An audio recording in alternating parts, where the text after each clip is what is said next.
santé.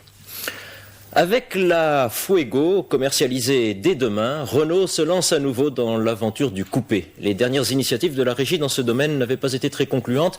Les R15 et R17 n'avaient pas connu un bien grand succès, 300 000 exemplaires en 8 ans. Renault met aujourd'hui beaucoup d'espoir dans la Fuego, un modèle qui se veut plus économe, plus habitable aussi que les voitures concurrentes. Et puis une petite révolution, c'est la première fois depuis la Dauphine qu'un modèle de la régie n'est pas désigné par un simple numéro. Fuego, le feu, la flamme des chevaux et des taureaux andalous choisis comme décor à la présentation de la dernière production de Renault. Au cahier des charges de la Fuego, d'abord l'aérodynamisme. La partie avant très arrondie rappelle celle de la R18. Une bulle arrière, elle aussi arrondie, fait penser à la Porsche 924. L'ensemble donne un coefficient de pénétration dans l'air de 0,34, le meilleur de la gamme, en bonne place vis-à-vis de la concurrence.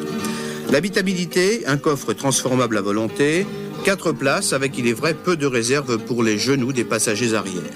Les sièges sont confortables, le tableau de bord sobre et rationnel. Une innovation, une bielle adaptée à l'essuie-glace de gauche balaie jusqu'au montant de pare-brise, évitant ainsi un angle mort souvent gênant. 6 modèles sont proposés, TL et GTL moteur R18 qui nous ont semblé un peu sous-motorisés, GTS 5 vitesses et automatique avec moteur Renault 20 TL et GTL, TX et GTX avec moteur R20 TS sur le marché vers la fin de l'année.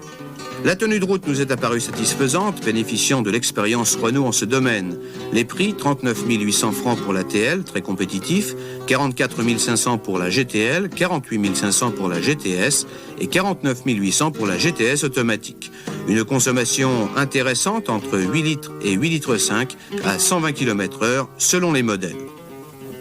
On peut s'interroger sur l'opportunité de lancer sur le marché automobile touché par la crise un modèle tel que la Fuego. En fait, Renault a voulu saisir un créneau, celui du coupé, qui d'une part était en baisse constante sur le marché et qui d'autre part n'apparaissait plus dans la gamme pourtant déjà très complète de la régie.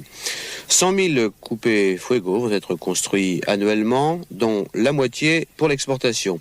Et si le marché du coupé était encore en baisse, eh bien pas de problème pour Renault. La Fuego est conçue à partir d'éléments déjà existants. Ça ne sera donc pas dramatique financièrement. D'Espagne, Jean-Pierre Delgado, Soir 3. Nouvelle rencontre des syndicats CGT.